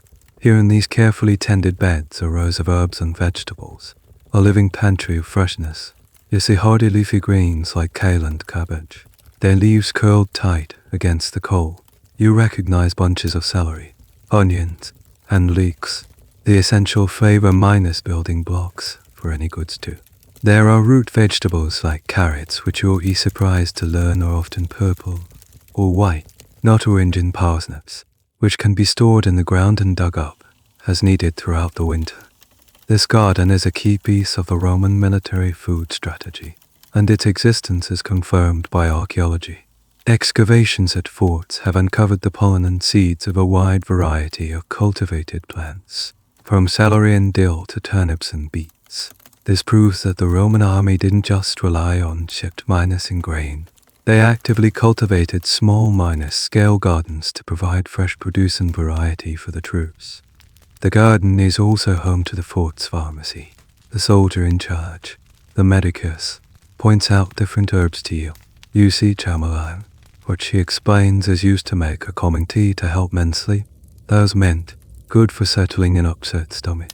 And there's a patch of what you recognize as garlic, a plant prized for both its powerful flavor and its perceived health benefits.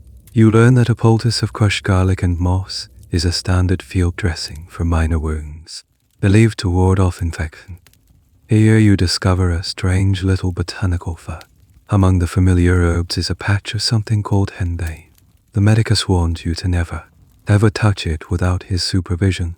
It's a highly toxic plant, but in tiny, carefully controlled doses, it's used as a powerful anesthetic. A way to knock a man out before the camp surgeon has to set a broken bone or extract a tooth. The idea that this innocent looking plant in the garden could be both a medicine and a deadly poison is a chilling thought. Historians are still debating how extensive these fort gardens were. Were they a standard feature of every single fort and mile castle, or were they only present at the larger, more established headquarters? Was the produce distributed evenly among all the troops, or was it primarily reserved for the officers' tables and the hospital? The evidence suggests that most forts had at least a small herb garden for the hospital, but the larger vegetable gardens were likely a feature of the more permanent, established spaces where a legion might be stationed for years. Your time on garden duty changes your perspective. When you return to the barracks in the evening, you bring with you the literal fruits of your labor, a bunch of fresh leeks and a handful of pungent herbs. That night, your squad stew is transformed. The fresh leeks, softened in the pot, had a sweet, onion-y flavor. The chopped herbs release a fragrance that makes your simple meal smell like something special. You've discovered another source of food, one that exists right here inside the walls. It's not foraged from the wild, nor traded in the Vicus, nor shipped from afar. It's cultivated, a small patch of Roman order and agriculture imposed upon the northern soil. It's a quiet, ongoing project that provides a steady trickle of flavor and health, a testament to the legion's foresight and its determination to make a home. Even at the edge of the world, your time in the peaceful kitchen garden has given you a new appreciation for fresh food. The taste of a freshly pulled leek or a fragrant herb in your stew is a simple luxury you now cherish. But this appreciation comes with a new anxiety. You start to pay more attention to where your main food supply, the grain, comes from, and you are assigned a duty that takes you into the very heart of the fort's survival, the granaries. The HRA are some of the most impressive buildings in the fort, as you learn it on your first day. They are long, stone buildings raised up on a series of short pillars. This design is a masterpiece of practical engineering. The space underneath, the sub-minus floor, allows air to circulate, drawing moisture out of the building and away from the precious grain stored within. The walls are thick, and the doorways are deliberately kept small. The whole structure is designed to be a fortress, not against enemy soldiers, but against a far more insidious set of foes: doubt, rot, and pests. Your job is to be part of an inspection team, led by a grim, minus-faced quartermaster. Your task is to go through the sacks of stored wheat and barley, checking for signs of spoilage. You step inside the granary, and the air is cool, dry, and smells intensely of raw grain. It's a clean, almost nutty smell, but you are here to look for other scents. The quartermaster shows you what to watch for. You open a sack and plunge your arm deep inside.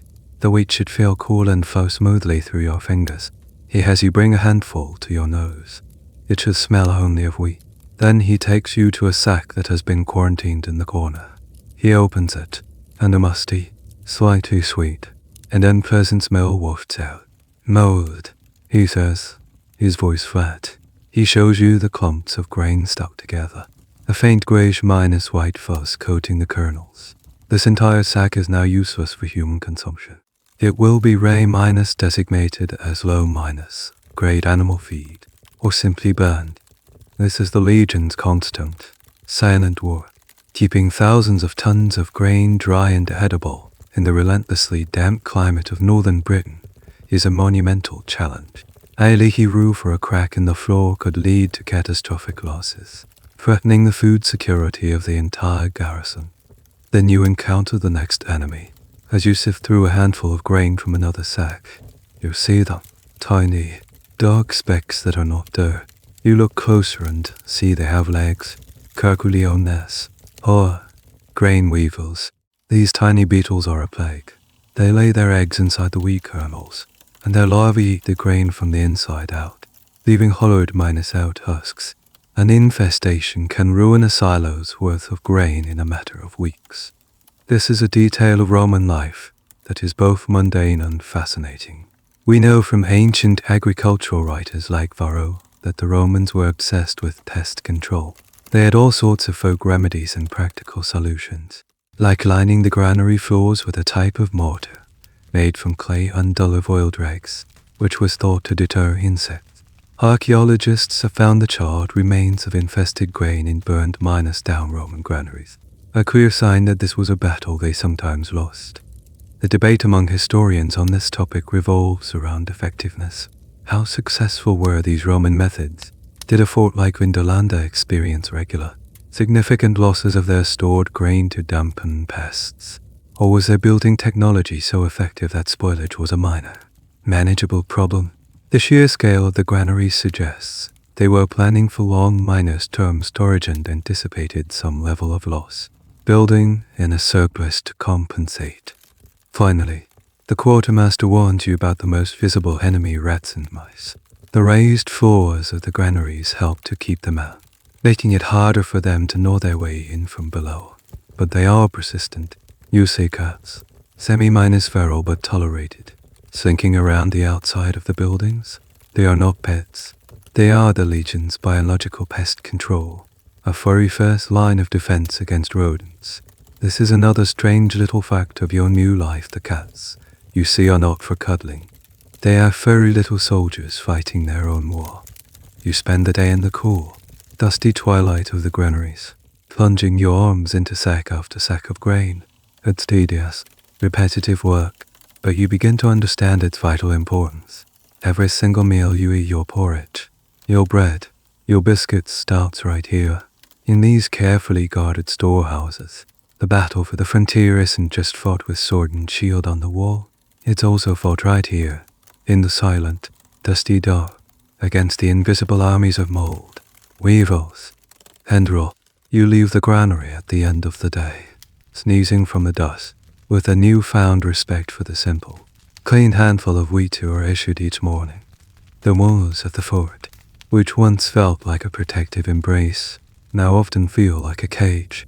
The routine, once a comforting structure, has become a monotonous grind. So when your name is called for a multi-minus day patrol, a mission that will take you far beyond the familiar sight of the wall, you feel a surge of something you haven't felt in a long time: excitement.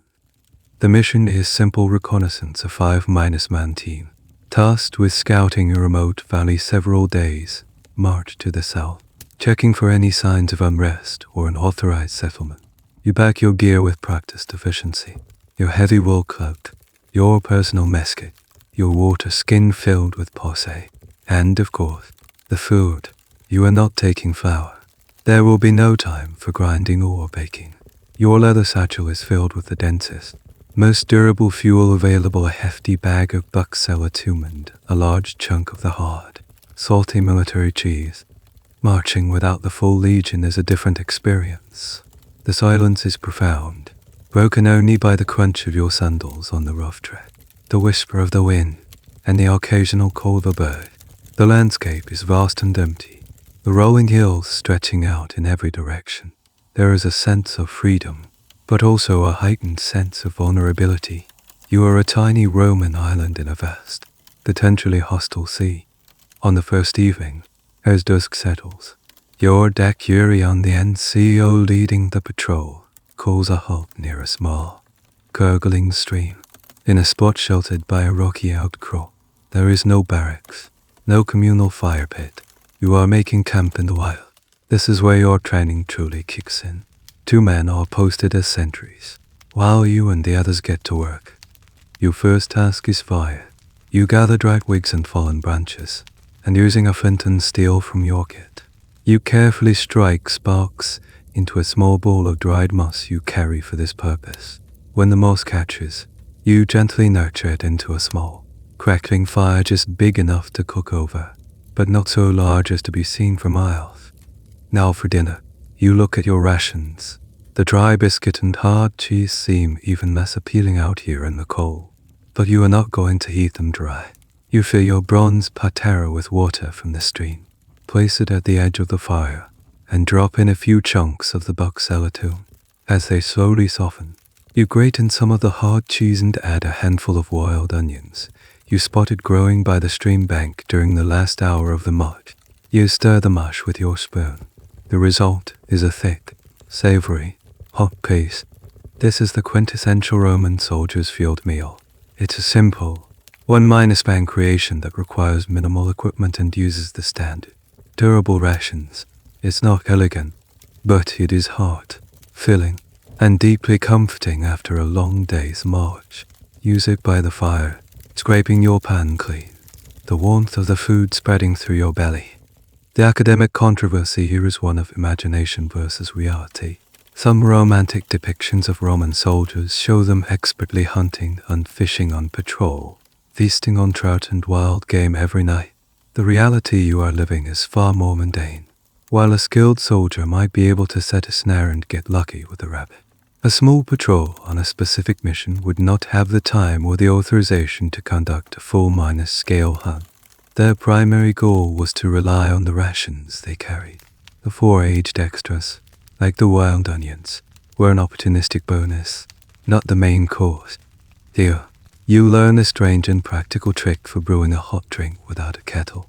One of the veterans takes his leather water skin of Posca and carefully selects a few clean, flat stones from the stream bed. He places the stones in the heart of the fire until they are literally glowing hot. Then, using the sticks as tongs, he carefully picks up a hot stone and drops it directly into the open mouth of his water skin. There is a loud hiss and a puff of steam. He swirls it around for a moment, then removes the stone. The Posca inside is now warm. A hot toddy of the Roman frontier.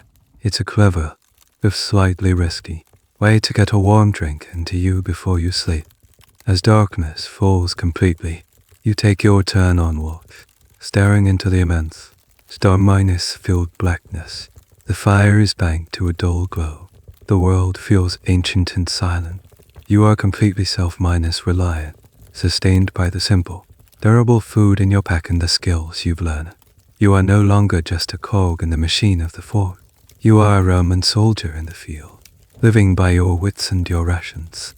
This simple, hot meal of biscuit and cheese, eaten under the open sky, feels more satisfying than any feast you've had within the walls. It's the taste of competence, of survival, of the wild. Your patrol returns you to the familiar silhouette of the fort, and the transition back to garrison life is jarring. The freedom of the open hills is replaced by the rigid geometry of the camp, the silence of the wild by the constant noise of drills and hammering from the workshops. You find yourself missing the simplicity of your trail minus side meal. The communal stew, once a comfort, now feels bland and institutional. You have an itch for something different, a taste of the world that exists just beyond the gate. This is when the veteran from your squad, the one who first showed you how to soak your buck's sanatoon, gives you a sly look. Tired of the centurion's cooking? He asks, though you all eat the same food. You know what he means. Come on, he says. I know a place. HES not talking about the official market in the Vicus. HES talking about something better. That evening, when you are off duty, you follow him out of the fort. You walk through the main streets of the sprawling civilian settlement, past the merchant stalls and the family quarters, but then you turn down a narrow, muddy alleyway, heading towards the outer edge of the town. The air here is thick with the smell of peat smoke and something else rich, malty, fermented scent. You arrive at a low, timber minus and minus wattle building, nondescript except for a roughly painted sign of a boar's head hanging over the door. This is a tavern, a copone, but an unofficial one, catering not to the officers but to the common soldiers and the local Britons. You step inside. The air is warm, smoky, then loud. The room is crowded with off-minus duty soldiers, local farmers, and mule-minus drivers from the supply caravans, all crammed together on rough wooden benches. It's a chaotic, friendly mix of Latin, Pertnice, and a dozen other dialects. It feels a world away from the stiff formality of the fort. This is a place to be anonymous, to be off the cloth. The tavern keeper is a large, red-minus-faced Briton with a booming laugh. He doesn't serve wine. Here, the drink of choice is Cerveza beer. He sucks to pottery mugs full of the cloudy, brownish liquid and places them on the table in front of you. You take a sip. It's thick, slightly sweet, and has a distinct nutty flavor from the barley. It's served lukewarm and is completely different from the sharp, sour Posca or the thin wine of your rations. It's the taste of the local land, and it's delicious. This is the great culinary divide of the Roman North. While the official Roman culture prized wine, The soldiers on the frontier quickly and enthusiastically adopted the local brewing traditions. The Vindolanda tablets are full of references to beer, confirming its importance in the daily life of the garrison. It was a taste of place, a social lubricant, and a vital part of the off-miners' duty economy. But you didn't just come here for the beer. The veteran orders you food. What arrives is not served on a bronze patera, but in a simple, coarse earthenware bowl. It's a stew, but a stew unlike any you've had in the fort. It's a thick, savory pottage of local root vegetables, turnips, carrots and chunks of what you think is mutton. Slow minus cooked for hours over a hearth until the meat is melting light tender. The broth is rich and flavored with herbs you don't recognize, giving it a wild, peaty taste. And most importantly, it's thickened not with wheat flour, but with barley or oats, giving it a hearty, rustic texture. This is a strange and wonderful historical moment. You, a Roman soldier from Hispania, are sitting in a Britannic tavern, drinking Celtic beer and eating a local stew that has probably been made in this region for centuries. It's a moment of complete cultural immersion. The status of these taverns is a point of academic debate. Were they officially sanctioned and taxed businesses, or were they part of a grey market? A semi-minus illicit world that the military tolerated as long as it didn't cause too much trouble? The evidence suggests a bit of both. While there were official inns mansionettes along major routes, these smaller, dark-minus alley taverns likely operated in a legal grey area, a necessary outlet for the soldiers' pain and frustrations. As you eat and drink, you listen to the conversations around you. Soldiers are gambling with dice, their pay piled on the table. A local farmer is complaining about the price of hides. A cavalryman is boasting about his horse.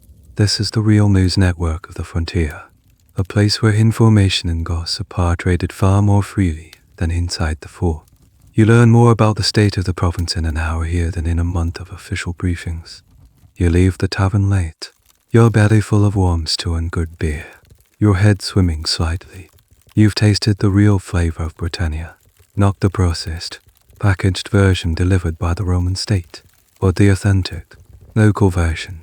It's a comforting, grounding taste as you slip back through the gates of the fort, returning to the world of rules and discipline. You carry the secret warmth of the tavern with you, a reminder of the vibrant, messy, and delicious world that exists just beyond the wall. Years pass. The damp chill of the northern frontier, which once felt so alien, has become the normal state of being. The face you see reflected in your polished helmet is no longer that of a boy from Hispania, but the weathered, lined face of a veteran Roman soldier. The wall is no longer just a line on a map. It is the landscape of your life. You have walked every inch of this sector. You know every dip in the hills, every treacherous patch of bog. You are part of this place now. Your tour of duty is nearing its end. 20-5 years. A lifetime. The thought of leaving is both a thrilling prospect and a terrifying one. This routine, this life, it is all you have known for a generation. The world outside has changed. You have changed. On one of your last evenings, you sit with your contemporaneum around the familiar cooking fire. The faces are different now. The loud Thracian, the quiet Syrian, they are long gone. Transferred, or retired, or fallen. You are the grizzled veteran now, the one who shows the new recruits how to soak their biscuits and where to find the wild garlic. You are the keeper of the squad's institutional memory. Tonight's meal is the same one you have eaten 1,000 times. A simple stew of lentils, a bit of dried vegetable, and some salt pork for flavor, eaten with a piece of coarse flatbread cooked on a hot stone. It is the quintessential taste of your service. As you eat, you find yourself thinking not about the grand battles or the moments of high drama, but about the food. You remember the shock of that first bowl of gritty, lukewarm pearls, a welcome that was also a warning. You feel the ghost of the ache in your shoulders from grinding your daily grain at the rotary quern. You remember the satisfying clack of a well-minus baked buck-celatine biscuit, and the sour tang of the palsy you used to soften it. You recall the illicit sweetness of a wild bilberry, a secret burst of flavor found on a lonely patrol. You can almost smell the roasting pork from the Centurion's quarters, a scent that taught you about hierarchy and ambition. You think of the olive from your father's package, a taste of sunshine and the life left behind. You remember the creamy, tangy shock of that first Britain icy cheese from the Vicus, a flavor that opened the door to the local world.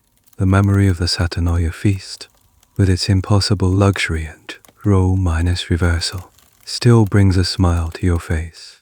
The savory depth of the salt fish and the impossible freshness of that single oyster, tastes of an empire so vast it could bring the sea to your landlocked fort. The quiet satisfaction of adding a leek from your own garden into the pot. The smoky, malty comfort of the beer in that back Manasali tavern. Each memory is tied to a flavor, and you realize the central truth of your long service. Your life here has been defined by food. It was your fuel, your medicine, your comfort, your connection to home, and your bridge to a new culture. It was a true love discipline and a reason for quiet rebellion. It marked the seasons, the festivals, and your place in the rigid structure of the legion. Historians in the distant future will debate the exact caloric intake of a Roman soldier. They will analyze the chemical residues on pottery shards and argue about the protein minus to minus carbohydrate ratio of your diet. They will write papers on the logistics of the grain supply and the social implications of the officers' dining habits. They will try to reconstruct your menu from the dry data of archaeology and the faint ink of the Vindolanda tablets. But they can never truly know what you know. They can't know the feeling of the warm bronze patera in your cold hands. They can't know the camaraderie of the cooking fire, where 7 men from 7 corners of the world became a family over a shared pot of stew. They can't know the profound, gut-minus level relief of a hot meal after a long march in the freezing rain. You look down at your bowl. It's the same simple, unglamorous food you've been eating for a quarter of a century. It is the food that built this wall, that sustained an empire. It's not the food of heroes and stories. It's the food of soldiers. And as you take the last bite, you understand that this simple meal is your story. It's the taste of your life. And so, the story of your time on the wall comes to a quiet close. The fire burns low, casting long, soft shadows that dance and sway, and the simple flavors of that final meal seem to linger in the air. The sounds of the fort begin to soften around you, the sharp edges of the day melting away into a gentle hum. It's the sound of a world preparing for sleep. Your thoughts begin to drift, unmoored from the hard stone of the wall. You are no longer in the cold north, that somewhere warmer, a place between waking and dreaming. The rhythmic crunch of soldiers' sandals on a gravel path becomes the soft whisper of waves on a distant shore, a memory from a life you'd almost forgotten. The weight of your shield and helmet lifts from your shoulders, replaced by a feeling of lightness, of floating in a warm, quiet sea. The faces of your comrades, lit by the flickering firelight, blur and fade, their low conversations becoming a gentle, meaningless murmur, like the rustling of leaves in a far minus of olive grove. You can feel yourself drifting on these currents of memory, back through the years, carried on a soft river of time. The anxieties of the day, the worries for tomorrow, they all dissolve into the peaceful dark. You are safe now, tucked away in the deep barracks of your own mind, ready for rest. The watch is over. The end of the article. Good night.